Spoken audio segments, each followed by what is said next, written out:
Como un hombre piensa, así es su vida. De James Allen. Este pequeño escrito nos habla del poder del pensamiento. Como el hombre piensa, así es su vida. Esta frase de Proverbios 23:7 da título a este clásico de James Allen, que nos dice que nuestra vida es el resultado de nuestros pensamientos. Somos los únicos responsables de alcanzar las cimas más altas de este mundo, o de descender a los abismos. James Allen fue parte del movimiento del Nuevo Pensamiento, y junto a William Walker Atkinson, Wallace Wattles, Horizon Sweet Marden, y otros, pusieron las bases de la literatura de autoayuda y superación, e inspiraron a todos los demás autores del siglo XX, y siguen inspirando a los del siglo XXI, pues su sabiduría simplemente no pasa de moda, su mensaje es a prueba del paso del tiempo. Esta versión es una traducción fiel por el reconocido autor de libros de negocios y autoayuda Mauricio Chávez Mesén. Empecemos. Como el hombre piensa, así es él. El pensamiento y el carácter. El aforismo que dice, como el hombre piensa en su corazón, así es él, no solo abarca todo lo referente al ser humano, sino que es tan comprensivo y amplio que se extiende a todas las condiciones y circunstancias de su vida. El hombre es literalmente lo que piensa, siendo su carácter la suma total de todos sus pensamientos. Así como la planta nace de la semilla y no podría existir sin esta, así todos los actos del hombre nacen de las semillas ocultas de su pensamiento y no podrían aparecer sin ellas. Esto es igualmente aplicable a aquellos actos llamados espontáneos o no premeditados, como a aquellos que se ejecutan deliberadamente. La acción es la flor del pensamiento, y la alegría o el sufrimiento son sus frutos. De este modo el hombre cosecha los productos dulces o amargos de su propia labranza. El pensamiento nos ha formado, lo que somos, por él fue forjado y construido.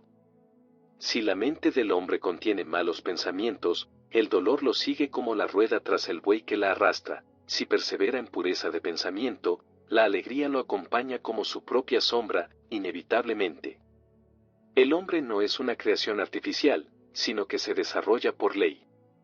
La causa y el efecto son tan absolutos e indesviables en el reino oculto del pensamiento como lo son en el mundo visible y material.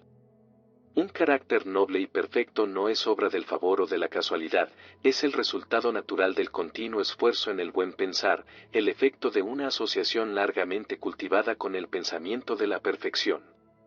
Mediante el mismo proceso, un carácter vil y bestial es el resultado del continuo hospedaje de pensamientos bajos. El hombre se forma o deforma a sí mismo, en la fragua del pensamiento forja las armas para su propia destrucción, como ahí también elabora las herramientas con que construye para sí mansiones celestiales de felicidad, fortaleza y paz. Mediante la buena elección y verdadera aplicación del pensamiento, el hombre asciende a la perfección divina, mediante el abuso y mala aplicación de él, desciende a un nivel más bajo que el de la bestia. Entre estos dos extremos están todas las graduaciones del carácter y el hombre es el artífice y señor de ellas. De todas las hermosas verdades restituidas y traídas nuevamente a luz en esta era, ninguna más alentadora o más fecunda en esperanza y valor que esta, que el hombre es el amo de su pensamiento, el formador de su carácter, el hacedor y moldeador de sus condiciones, de su medio ambiente y de su destino. Como poseedor de los atributos de poder, inteligencia y amor, y como señor de sus propios pensamientos, el hombre tiene en sus manos la llave de toda situación y encierra en sí mismo el factor que transforma y regenera, mediante el cual puede llegar a ser lo que desea ser.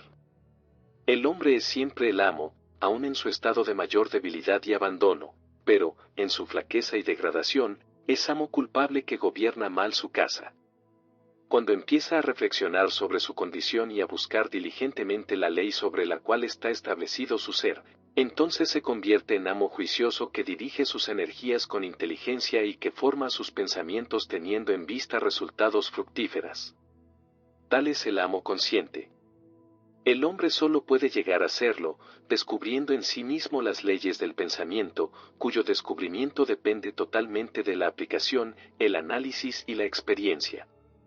Solo mediante largas exploraciones y excavaciones se obtiene el oro y los diamantes, del mismo modo puede el hombre encontrar todas las verdades relacionadas con su ser, cavando profundamente la mina de su alma, Y si observa, controla y altera sus pensamientos, trazando sus efectos sobre sí mismo, sobre los demás y sobre su vida y circunstancias, enlazando causas y efectos con minucioso ejercicio y paciente investigación, utilizando cada experiencia, aún no más trivial, como medio de obtener ese conocimiento de sí mismo que es comprensión, sabiduría y poder, llegará a probar infaliblemente que es el formador de su carácter, el moldeador de su vida, el constructor de su destino.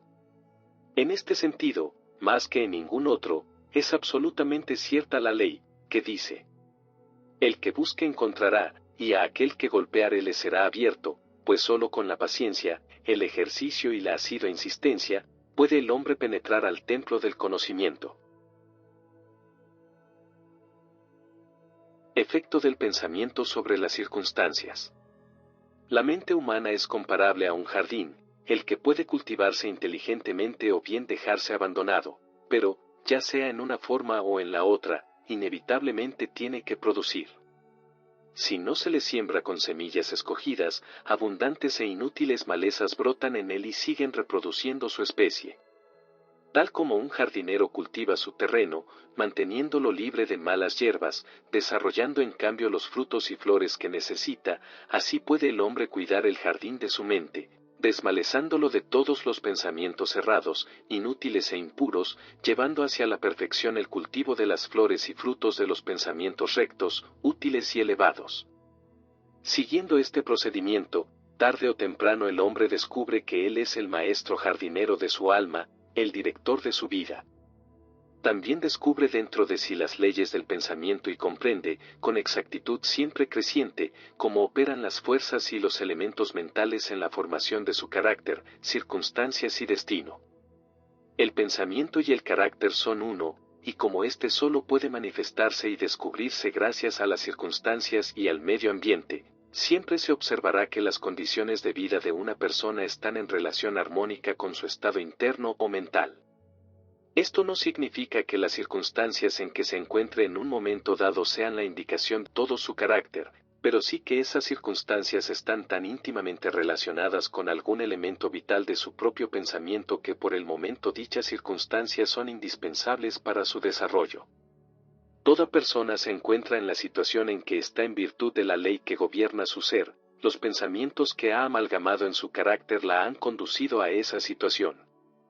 En la disposición de su vida no hay ningún elemento de casualidad, sino que todo es el resultado de una ley que jamás yerra. Esto es tan cierto en aquellos que se sienten fuera de armonía con lo que los rodea, como también en aquellos que se sienten satisfechos con las condiciones en las cuales se encuentran.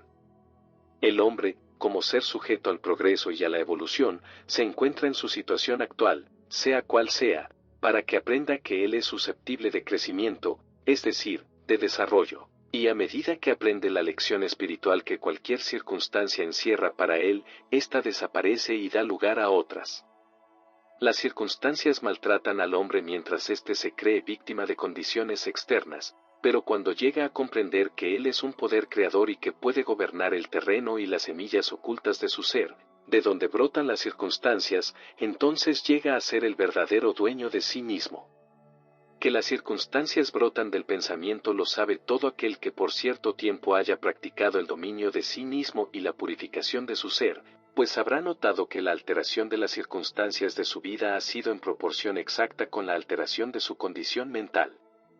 Tan cierto es esto, que cuando un hombre se dedica seriamente a remediar los defectos de su carácter y hace rápidos y marcados progresos en este sentido, pasa rápidamente a través de una serie de vicisitudes.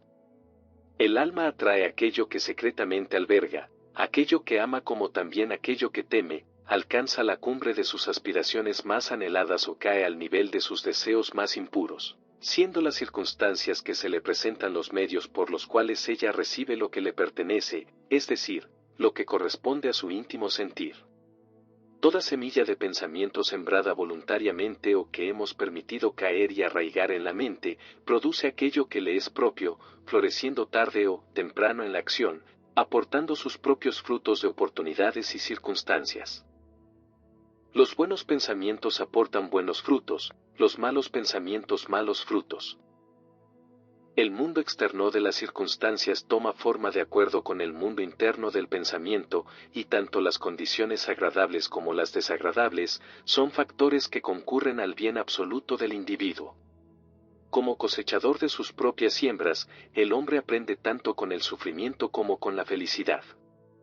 Yendo tras la satisfacción de los más recónditos deseos, aspiraciones y ambiciones que lo dominen, persiguiendo los fuegos fatuos de concepciones impuras o siguiendo firmemente el camino real del esfuerzo vigoroso y elevado, el hombre llega al fin a la fruición y cumplimiento de ellos en las condiciones externas de su vida. Las leyes de crecimiento y concordancia se cumplen siempre y obtienen lo que les es inherente.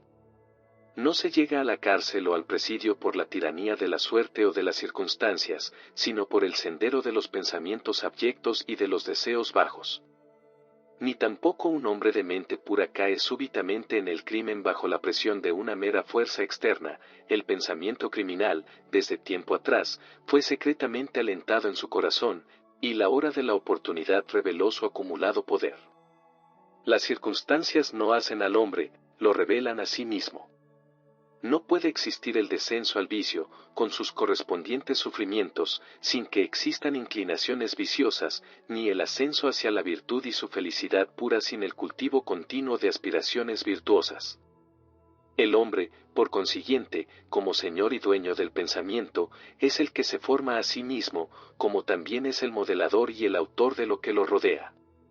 Aún al nacer, el alma recibe lo que le pertenece y, a través de cada paso de su peregrinación terrena, atrae las diversas condiciones que la revelan, que son los reflejos de su propia pureza o impureza, de su fuerza o debilidad. No atraemos lo que deseamos, sino lo que somos. Nuestros caprichos, fantasías y ambiciones son coartados a cada paso, pero los pensamientos y deseos más recónditos se nutren con su alimento propio, sea este puro o impuro, y subsisten mientras los otros perecen. La divinidad que forma nuestros destinos, está dentro de nosotros, es nuestro propio ser. El hombre es quien se amarra a sí mismo, el pensamiento y la acción son los carceleros del destino, aprisionan si son bajos, también son los ángeles de la libertad, liberan si son nobles. No aquello que desea, ni aquello por lo cual ruega, obtiene el hombre, sino aquello que con justicia gana para sí y merece. Sus deseos y ruegos son satisfechos y cumplidos solo cuando ellos armonizan con sus pensamientos y acciones. A la luz de esta verdad, ¿qué significa entonces el dicho, luchar contra las circunstancias? Significa que el hombre se subleva continuamente contra un efecto externo mientras sigue alimentando y preservando la causa de él en su corazón. Esta causa puede tomar la forma de un vicio o de un defecto consciente, o bien de una debilidad inconsciente, pero, sea cual fuere, obstinadamente entraba los esfuerzos de su poseedor, clamando, de este modo, porque se remedie el mal.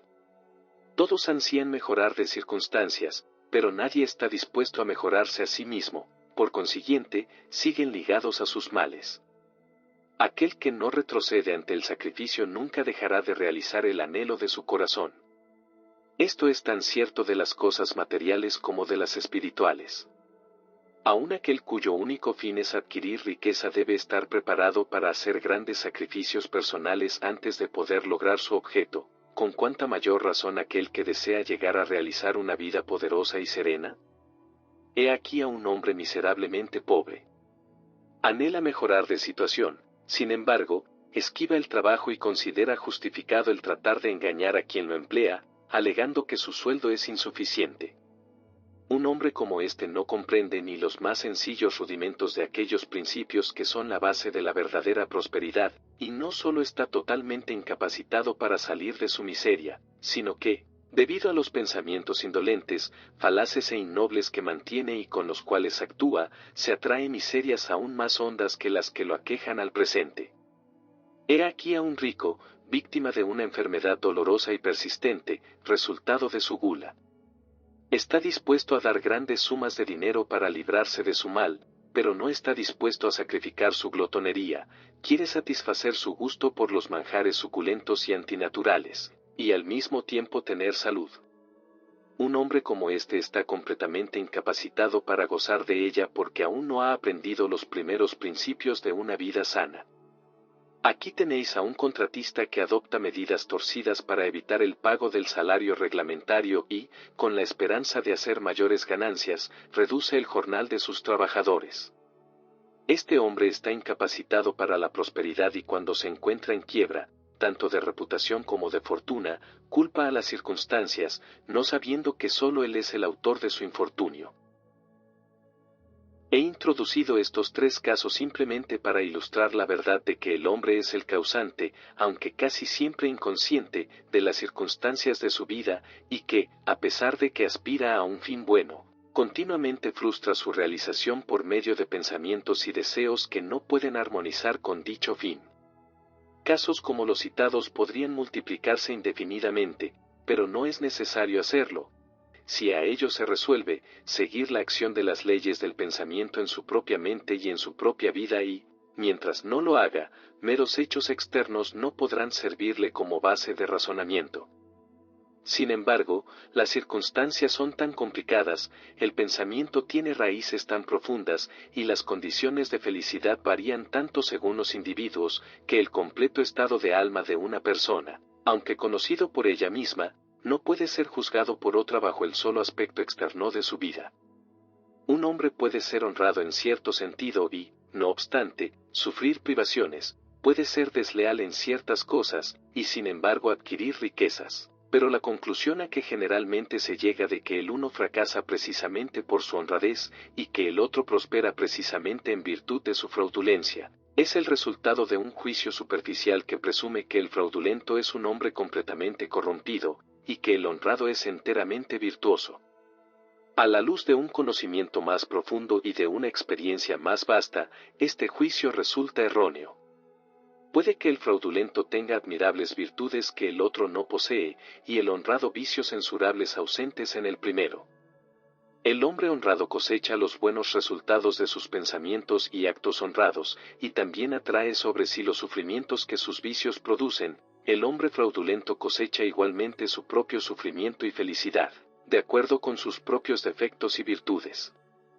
Es agradable a la vanidad humana creer que se sufre por virtuoso, pero mientras el hombre no haya extirpado de su mente todo pensamiento enfermizo, amargo e impuro, no podrá estar en situación de saber y de declarar si sus sufrimientos son el resultado de sus buenas o de sus malas cualidades, y ya en camino hacia la suprema perfección, mucho antes de haberla alcanzado, habrá visto manifestarse en su mente y en su vida el trabajo de la gran ley que es absolutamente justa y que, por consiguiente, no puede retribuir bien por mal, mal por bien. Poseído de este conocimiento, sabrá entonces, volviendo la vista hacia su pasada ignorancia y ceguera, que su vida es y siempre ha sido ordenada con justicia, y que todas sus experiencias pasadas, buenas o malas, fueron el resultado equitativo de la acción de su ser poco evolucionado aún, pero en constante progreso hacia la perfección. Los buenos pensamientos y las buenas acciones nunca pueden producir malos resultados, como los malos pensamientos y las malas acciones nunca pueden producir buenos resultados. Esto equivale a decir que el maíz solo puede producir maíz, y la ortiga solo ortigas. Los hombres comprenden esta ley en el mundo material y trabajan de acuerdo con ella, pero pocos la comprenden en el mundo mental y moral, aunque su operación en estos es tan sencilla y exacta como en el primero, y, por consiguiente, no cooperan con ella. El sufrimiento es siempre efecto de algún pensamiento errado, es indicio de que el individuo está fuera de armonía con sí mismo, con la ley de su ser. Purificar, quemar todo lo que es inútil e impuro, es el único y supremo fin del sufrimiento. Este cesa, pues, para aquel que ha alcanzado la pureza. No tendría objeto quemar el oro después que ha sido separado de la escoria, así un ser perfectamente puro no tendría por qué sufrir. Las circunstancias dolorosas que el hombre encuentra en su vida son el resultado de su propia desarmonía mental, como las que le proporcionan dicha son el resultado de su propia armonía mental. La felicidad, y no las posesiones materiales, es la que da la medida del buen pensamiento. La miseria, y no la falta de bienes materiales, es la que da la medida del pensamiento errado. Un hombre puede ser desgraciado a pesar de ser rico, y puede ser feliz no obstante su pobreza. La felicidad y la riqueza solo se unen cuando ésta es empleada con sabiduría y rectitud, y el pobre solo se sume en la miseria cuando considera su suerte como una carga injustamente impuesta. La indigencia y la incontinencia son los dos extremos de la miseria, ambas son igualmente antinaturales, resultado del desorden mental. El hombre no está en buenas condiciones mientras no es sano, feliz y próspero, y la salud, la felicidad y la prosperidad son el resultado de la concordancia armónica entre lo interno y lo externo, entre el hombre y lo que lo rodea. El ser humano solo empieza a ser hombre cuando cesa de lamentarse y de blasfemar, comenzando a buscar la justicia oculta que gobierna su vida. Al adaptar su mente a ese factor que la regula, cesa también de culpar a otros como causantes de su desgraciada condición y empieza a formarse con pensamientos vigorosos y nobles. Deja de rebelarse contra las circunstancias y comienza a aprovecharlas como una ayuda para su más rápido progreso, utilizándolas al mismo tiempo como medios de descubrir los poderes y posibilidades ocultas dentro de sí. Orden, y no confusión, es el principio dominante en el universo. Justicia y no injusticia, es el alma y substancia de la vida. Rectitud, y no corrupción, es la fuerza motriz y modeladora en el gobierno espiritual del mundo. Siendo esto así, el hombre solo tiene que armonizar con estos principios para encontrar que el universo es bueno, y durante el proceso de esta armonización encontrará que a medida que altere su pensamiento respecto a los seres y a las cosas, éstas también se alterarán respecto a él. La prueba de esta verdad está en cada persona, por consiguiente, admite fácil investigación mediante una sistemática introspección y análisis de sí misma. Cambie un hombre radicalmente su pensamiento y se asombrará ante la rápida transformación que esto efectuará en las condiciones materiales de su vida. Todos se imaginan que el pensamiento puede mantenerse oculto, pero no es así, rápidamente este se cristaliza en hábitos, y el hábito, a su vez, se solidifica en circunstancias. Los pensamientos bestiales se cristalizan en hábitos de ebriedad y sensualismo, los que se solidifican en circunstancias que traen consigo privaciones y enfermedades. Los pensamientos impuros de toda especie se cristalizan en hábitos vergonzosos y enervantes, los que se solidifican en circunstancias perturbadoras y adversas. Los pensamientos de temor, duda e indecisión se cristalizan en hábitos de debilidad, cobardía e irresolución, los que se solidifican en circunstancias que producen fracasos. Indigencia y esclavitud. Los pensamientos de pereza se cristalizan en hábitos de desaseo e impureza, los que se solidifican en circunstancias que sumen en la inmundicia y la mendicidad. Los de reprobación y odio se cristalizan en hábitos de delación y violencia, los que se solidifican en circunstancias de injuria y persecución. Los pensamientos egoístas de toda especie se cristalizan en hábitos interesados, los que se solidifican en circunstancias más o menos angustiosas. Por otra parte, todos los pensamientos hermosos se cristalizan en hábitos de gracia y bondad, los que se solidifican en circunstancias alegres y risueñas. Los pensamientos puros se cristalizan en hábitos de temperancia y dominio de sí mismo, los que se solidifican en reposo y paz, los de valor, confianza y decisión, en hábitos viriles, que se solidifican en éxito, abundancia y libertad, los enérgicos, en hábitos puros e industriosos que se solidifican en circunstancias agradables. Los pensamientos apacibles e indulgentes, en hábitos de bondad que se solidifican en circunstancias protectoras y preservativas, los pensamientos amantes y desinteresados, en hábitos de dedicación a los demás, que se solidifican en circunstancias de segura y permanente prosperidad y verdadera riqueza. Una corriente cualquiera de pensamientos en la cual se persista, sea esta buena o mala, no puede dejar de producir sus resultados en el carácter y en las circunstancias. El hombre no puede elegir estas directamente, pero sí puede elegir sus pensamientos y de este modo, indirecta pero segaramente, moldear sus circunstancias. La naturaleza ayuda a todos a satisfacer los pensamientos que ellos más alientan, y les presenta las oportunidades que con mayor rapidez traigan a la superficie tanto los pensamientos buenos como los malos.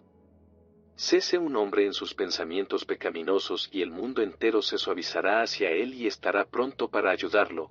Deje a un lado sus pensamientos débiles y enfermizos, y las oportunidades nacerán de todos lados ayudando a sus enérgicas resoluciones. Aliente los buenos pensamientos, y ningún hado cruel lo atará a la miseria o a la vergüenza. El mundo es vuestro caleidoscopio y las variables combinaciones de colores que en cada sucesivo instante os presenta, son las imágenes primorosamente arregladas de vuestros pensamientos en perpetuo movimiento.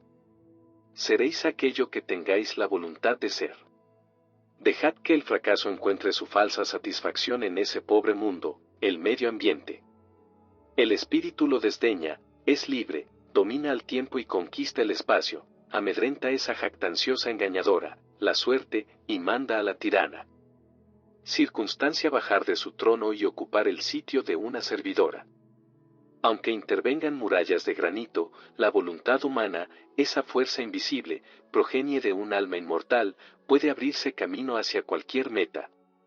No os impacientéis en la espera, aguardad como quien comprende. Cuando el espíritu se levanta y ordena, los dioses están listos para obedecer. Efecto del pensamiento sobre la salud y sobre el cuerpo. El cuerpo es el servidor de la mente, obedece a la acción de ésta, ya sea que dicha acción sea deliberada o automática. Bajo las órdenes de pensamientos ilícitos, el cuerpo se sume rápidamente en la enfermedad y la decadencia, como bajo el imperio de pensamientos alegres y hermosos se reviste de juventud y belleza. La enfermedad y la salud, lo mismo que las circunstancias, tienen sus raíces en el pensamiento. Si éste es enfermizo, se expresará a través de un cuerpo enfermo. Es sabido que los pensamientos de temor han llegado a matar a un hombre con la misma rapidez que una bala, y continuamente estos mismos pensamientos están matando a miles de personas con la misma certeza, aunque más lentamente. Quienes viven en el temor a la enfermedad son quienes se enferman.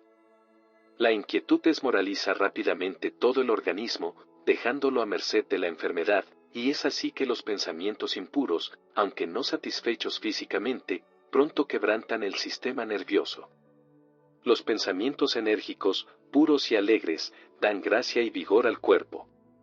Este es un instrumento delicado y plástico, que responde con prontitud a las ideas con las cuales se le impresiona, de modo que los hábitos mentales producen sus propios efectos, buenos o malos, sobre él. La humanidad seguirá teniendo sangre impura y envenenada mientras siga propagando pensamientos impuros. De un corazón limpio nace una vida y un cuerpo limpios, de una mente viciada procede una vida viciosa y un cuerpo corrompido. El pensamiento es la fuente de la acción, de la vida y de la manifestación, purificad la fuente y todo será puro. El cambio de alimentación ayudará al hombre que cambie sus pensamientos, cuando éste piense con pureza, ya no deseará alimentos impuros. Los pensamientos limpios hacen limpios los hábitos, los santos que no bañan su cuerpo no son santos. El que ha fortalecido y purificado su mente 110 necesita considerar el germen malévolo. Si deseáis perfeccionar vuestro cuerpo, vigilad vuestra mente, si deseáis la renovación de aquel, hermosead vuestras ideas. Los pensamientos de malicia, envidia, contrariedad y desaliento, roban al cuerpo su gracia y salud. Una cara agria no es el resultado de la casualidad, sino de los pensamientos de igual especie. Las arrugas que desfiguran se graban por los vicios, la pasión, el orgullo. Conozco a una mujer de 96 años cuyo rostro es radiante e inocente como el de una joven. Conozco también a un hombre, aún distante de los 50, cuyo rostro se ha contraído en líneas inarmónicas. Lo primero es el resultado de una disposición de ánimo suave y alegre, lo segundo es la consecuencia de la pasión y el descontento. Así como no podéis tener una morada sana y agradable, si no dais amplia entrada al aire y al sol en vuestras habitaciones, así un cuerpo vigoroso y un semblante alegre, radiante o sereno, solo puede resultar de la libre admisión en vuestra mente de pensamientos de alegría, buena voluntad y serenidad. En el rostro de los ancianos hay arrugas formadas por la simpatía, otras por el pensamiento enérgico y puro, y otras grabadas por las pasiones. ¿Quién no puede distinguirlas? Para aquellos que han vivido con rectitud, la vejez es serena, tranquila y declina con la serenidad del sol poniente. He visto, hace poco, a un filósofo en su lecho de muerte. Era anciano solo en años. murió tan dulce y serenamente como había vivido. No hay mejor médico que el pensamiento alegre para disipar los males del cuerpo, ningún consuelo comparable a la buena voluntad para dispersar las sombras de la tristeza y el dolor.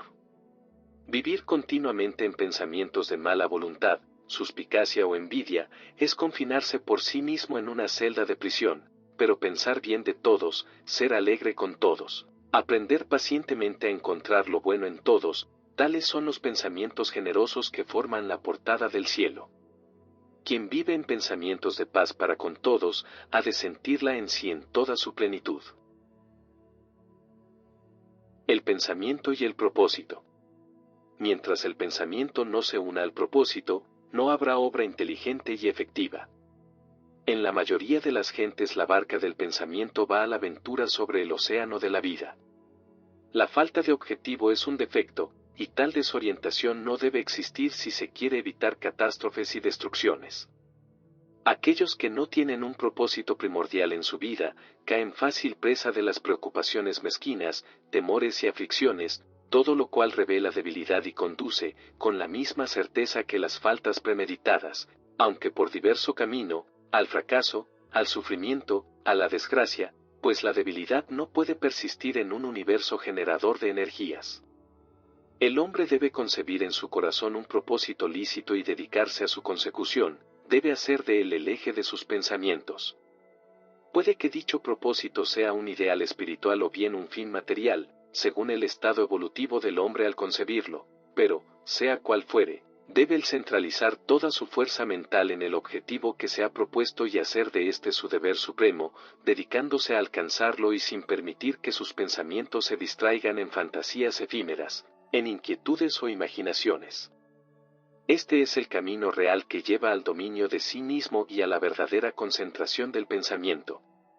Aunque fracase una y otra vez en alcanzar la meta, como tiene que suceder hasta que haya vencido la debilidad, la fuerza de carácter adquirida será la medida de su verdadero éxito y formará un nuevo punto de partida hacia un futuro poder y triunfo.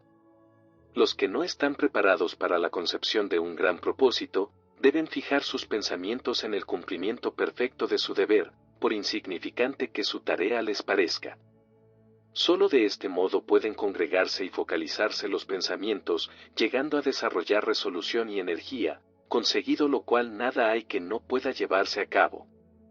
El alma más débil, conocedora de su propia flaqueza y convencida de esta verdad, que la fortaleza de carácter solo puede desarrollarse mediante el esfuerzo y la práctica, así convencida, empezará de una vez a esforzarse, y sumando empeño con empeño, paciencia con paciencia, esfuerzo con esfuerzo, no cesará nunca de desarrollarse y llegará por fin a ser divinamente fuerte. Así como el que físicamente débil puede hacerse robusto, mediante una preparación paciente y cuidadosa, así el que tiene pensamientos débiles puede convertirlos en poderosos, mediante el ejercicio mental. Dejar a un lado la indecisión y la debilidad y pensar con propósito, es ingresar a las filas de los fuertes, que solo ven en el fracaso uno de los senderos hacia el logro de la meta, que ponen a su servicio todas las condiciones, y que piensan vigorosamente, intentan intrépidamente y realizan sus fines con maestría. Una vez concebido el propósito, debe trazarse mentalmente un camino recto hacia su realización y seguirlo sin mirar ni a uno ni a otro lado. Las dudas y los temores deben excluirse rigurosamente, son elementos desintegrantes que quebrantan la línea recta del esfuerzo, torciéndola y haciéndola ineficaz, inútil. Los pensamientos de temor y de duda jamás construyen y jamás pueden hacerlo, siempre conducen al fracaso. El propósito, la energía, el poder de acción, como todos los pensamientos vigorosos, cesan cuando la duda y el temor se introducen en la mente. La voluntad de hacer algo nace del conocimiento de que podemos hacerlo. La duda y el temor son los grandes enemigos del conocimiento, y el que los estimula, el que no los destruye, se contrarresta a sí mismo a cada paso. El que ha vencido la duda y el temor ha vencido al fracaso. Cada uno de sus pensamientos está aliado al poder, todas las dificultades las aborda valientemente y las vence con sabiduría. Siembra sus propósitos con oportunidad y ellos florecen y producen frutos que no caen al suelo antes de su madurez. El pensamiento, unido intrépidamente al propósito, se hace fuerza creadora. El que sabe esto está listo para llegar a ser algo superior a un simple atado de pensamientos vacilantes y sensaciones volubles. El que hace esto ha llegado a ser dueño consciente y talentoso de sus poderes mentales. El factor pensamiento en la obra. Todo lo que un hombre hace y todo lo que deja de hacer es el resultado directo de sus propios pensamientos. En un universo perfectamente ordenado, donde la falta de equilibrio implicaría una destrucción completa, la responsabilidad individual tiene que ser absoluta. Cada uno es responsable de su propia debilidad o energía, de su propia pureza o impureza, condiciones que se generan por acción propia y no ajena, como se suele presumir, y que solo pueden ser modificadas por el que las engendra. Toda condición es propia del que la posee. Su felicidad o su desgracia vienen de sí mismo. Como piensa, así es él, como siga pensando así seguirá siendo. El fuerte no puede ayudar al débil si éste no lo desea, y en todo caso el débil tiene que llegar a ser fuerte por sí mismo, por su propio esfuerzo tiene que desarrollar la energía que admira en otro. Nadie sino él puede modificar su condición. Ha sido costumbre pensar y decir: si muchos hombres son esclavos es porque existe un opresor, odiémoslo. Hoy día, sin embargo, hay, entre un número creciente de personas, la tendencia a invertir este juicio y decir, existe un opresor porque muchos son los esclavos, despreciemos a los esclavos.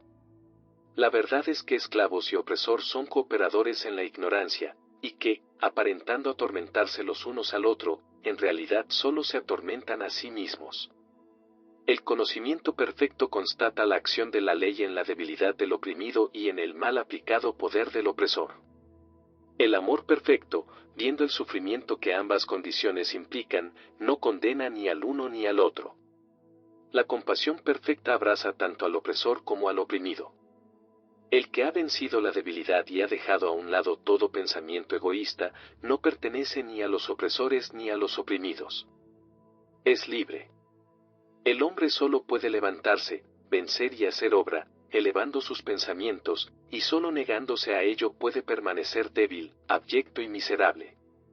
Antes de que pueda llevar algo a cabo, aunque sea lo más material, tiene que elevar su pensamiento por sobre la esclavitud de sus satisfacciones inferiores.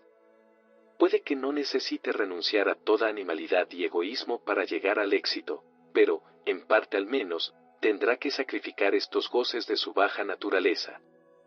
Aquel cuyo primer pensamiento es la satisfacción bestial, es incapaz de pensar con claridad o de trazar un plan metódico, nada puede descubrir en sí, ni desarrollar sus recursos latentes, por esto fracasa en cualquier empresa. Si no ha empezado por controlar varonilmente sus pensamientos, no está en situación de controlar negocios, ni de asumir serias responsabilidades, no está apto tampoco para actuar independientemente, ni valerse solo. Mas, estas limitaciones de su capacidad, solo dependen de los pensamientos que elija.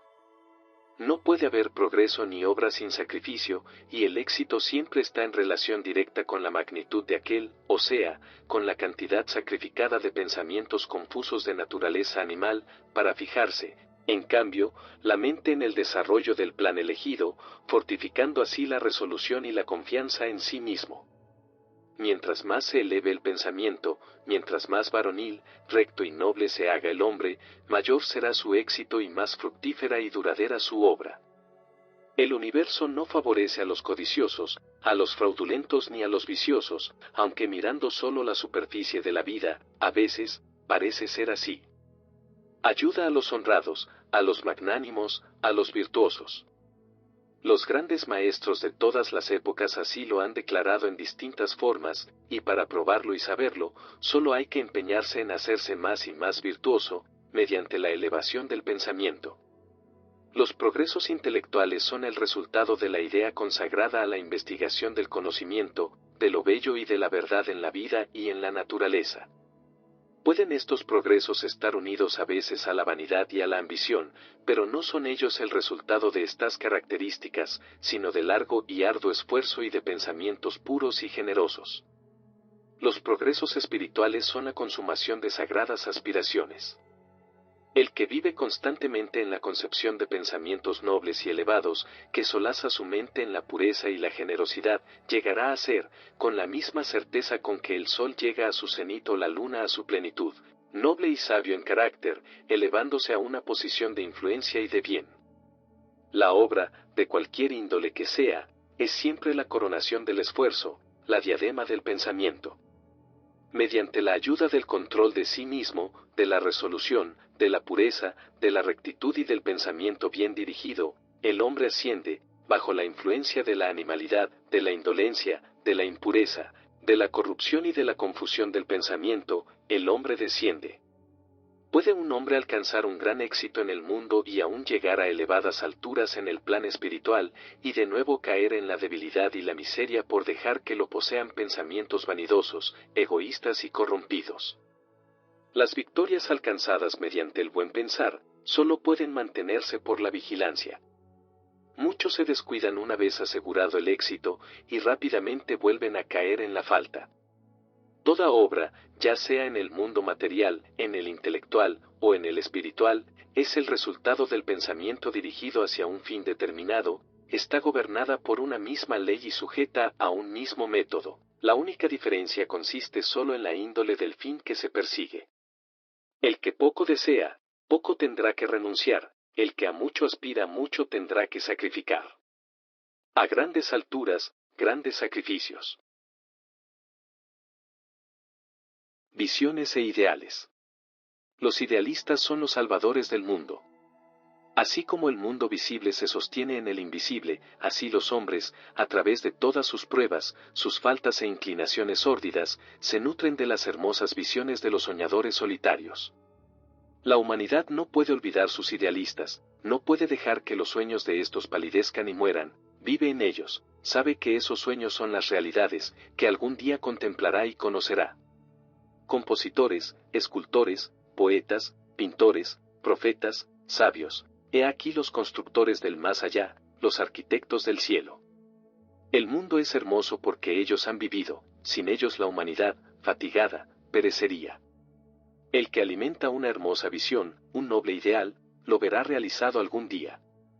Colón acariciaba la idea de otro mundo, y lo descubrió. Copérnico nutría la visión de una multiplicidad de mundos y de un universo más amplio, y lo reveló. Bude alentaba el ensueño de un mundo espiritual de belleza impecable y perfecta paz, y entró en él. Amad vuestras visiones, dad alas a vuestros ideales, cultivad con amor la música que se agita en vuestro espíritu, la belleza que toma forma en vuestra mente, el encanto con que se revisten vuestros pensamientos más puros, pues de ello nacerán las condiciones más deleitosas, el ambiente más feliz. De ello, si le sois fieles y leales, construiréis, por fin, vuestro mundo. Desear es obtener, aspirar es efectuar. ¿Es posible que los deseos más viles del hombre reciban la más completa medida de satisfacción, mientras sus aspiraciones más puras mueren por falta de alimento? Esa no es la ley, en esa condición nunca se podrá obtener, pedid y recibiréis. Soñad, y según sean vuestros sueños, así llegaréis a ser. Vuestra visión es la promesa de lo que seréis un día, vuestro ideal es la profecía de lo que por fin daréis a luz. La obra más grande no fue al principio sino un sueño. El roble duerme en la bellota, el ave espera en el germen, y en la más alta visión del alma se anuncia el despertar de un ángel. Los ensueños son semillas de las realidades. Las circunstancias en que os encontráis pueden seros desfavorables, pero no tardarán en cambiar si solo percibís un ideal y lucháis por alcanzarlo. No podéis adelantar en el espíritu sin cambiar vuestro mundo exterior. He aquí a un muchacho apremiado por la necesidad y el trabajo, encerrado largas horas en un taller malsano, sin instrucción y falto de todo refinamiento. Pero sueña con cosas mejores, medita en la inteligencia, en la cultura, en la gracia y la belleza. Concibe y construye mentalmente una condición de vida ideal, la visión de una libertad más amplia y de un fin más grande toman posesión de él, el descontento lo empuja a la acción, y utiliza todo su tiempo libre y sus escasos recursos al desarrollo de sus poderes y facultades latentes. Tan grande es el cambio mental producido, que muy pronto el taller ya no puede contenerlo. Ha llegado a estar tan en desarmonía con su mentalidad, que se desprende de su vida como un ropaje que se echa a un lado, y con el desarrollo de oportunidades que encuadran con las miras de sus nuevas capacidades, desaparece de su vida para siempre. Años después, vemos este muchacho ya hombre, lo encontramos dueño de ciertas fuerzas mentales que maneja con gran influencia y poder casi sin igual. En sus manos mantiene las cuerdas de gigantescas responsabilidades, habla, y las vidas cambian a su palabra, hombres y mujeres penden de ella y templan sus caracteres a su influencia, y como el sol, llega a ser un centro fijo y luminoso alrededor del cual giran innumerables destinos. Ha realizado la visión de su juventud, ha llegado a unificarse con su ideal. Tú también, joven, realizarás la visión, no el vago deseo, buena o mala de tu alma, pues siempre has de gravitar sobre aquello que secretamente más ames. En tus manos serán puestos los resultados exactos de tus propios pensamientos, has de recibir lo que hayas merecido, ni más ni menos. Sea cual sea tu situación actual, o caes, o permaneces, o te levantas con tus pensamientos, con tu visión, con tu ideal.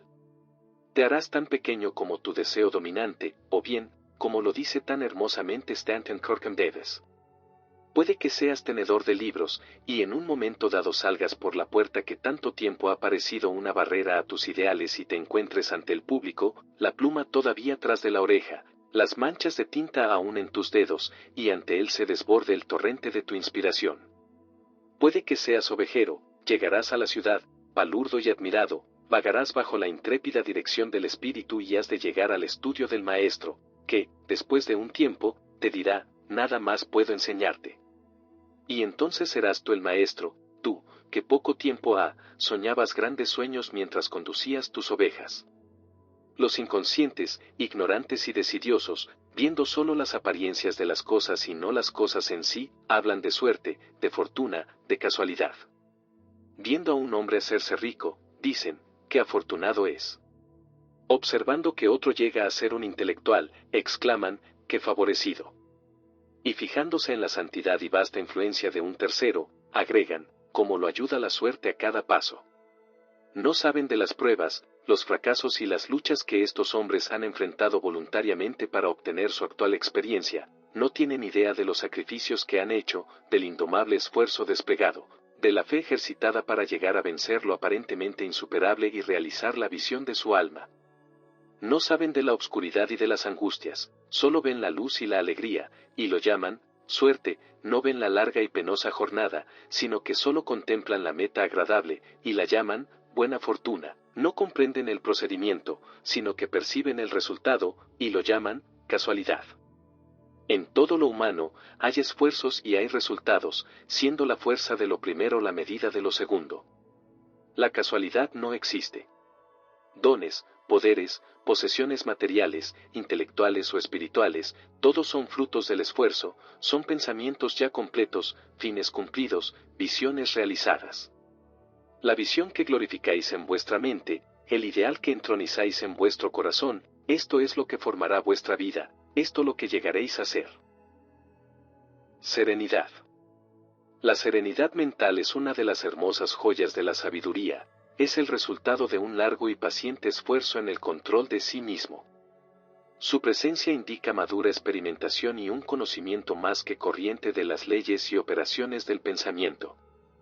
El hombre adquiere serenidad a medida que comprende que es un producto del pensamiento evolutivo, ya que este conocimiento significa que todos los demás hombres son igualmente productos del pensamiento, y a medida que desarrolla esta comprensión y ve con siempre creciente claridad la relación interna de las cosas por la ley de causa y efecto, cesa en sus lamentos e inquietudes y queda equilibrado, firme, sereno. Habiendo aprendido a gobernarse, el hombre sereno sabe cómo adaptarse a los demás, y ellos, en cambio, sintiendo su fuerza espiritual, sienten que pueden confiar y aprender en él. Mientras más sereno se hace un hombre, mayor es su éxito, su influencia, su poder para el bien. Hasta el simple mercader encontrará que su prosperidad comercial aumenta a medida que desarrolla mayor ecuanimidad y control en sí mismo, pues la gente siempre prefiere tratar con una persona cuyo carácter sea equilibrado. Siempre se ama y venera al hombre fuerte, sereno. Es como un árbol frondoso en una tierra sedienta o como la roca protectora en una tempestad. ¿Quién no ama un corazón tranquilo, un carácter complaciente, una vida equilibrada? Llueva o brille el sol, advengan cambios o vicisitudes, los que poseen estas bendiciones siguen siempre los mismos, afables, serenos, tranquilos. Esa exquisita regularidad de carácter que llamamos serenidad, es la última lección de cultura que aprovechar, es el florecer de la vida, la fructificación del alma. Es tan valiosa como la sabiduría y más deseable que el oro. Qué insignificante aparece el mero correr tras el dinero comparado con una vida serena, una vida que vive en pleno océano de verdad, bajo las olas, fuera del alcance de las tempestades, en la calma eterna. ¿Cuántas personas conocemos que amargan sus vidas, que destruyen cuanto hay de dulce y hermoso en ellas por la violencia de su carácter, que se desquician y se envenenan la sangre por la menor cosa? Es de preguntarse si la gran mayoría de la gente no arruina su vida y destruye su felicidad por simple falta de control. Cuán pocos son los equilibrados, los que tienen ese exquisito dominio de sí mismo que es la característica de una personalidad cabal. Sí, la humanidad se agita en enorme oleaje de pasiones desenfrenadas, se exalta en el dolor sin gobierno, bamboleada por la ansiedad y la duda. Solo el sabio, solo aquel que ha controlado y purificado sus pensamientos, doblega las tempestades de su alma. Almas atormentadas, donde quiera que estéis, sea cual fuere vuestra situación, sabed esto. En el océano de la vida sonríen las islas de la felicidad, y la playa luminosa de vuestro ideal os aguarda. Mantened la mano firme sobre el timón del pensamiento. Reclinado en la barca de vuestra alma, el amo duerme, despenadlo. El control de sí mismo es fuerza, el pensamiento bien dirigido, dominio, la serenidad, poder. Decida vuestro corazón, la paz sea contigo.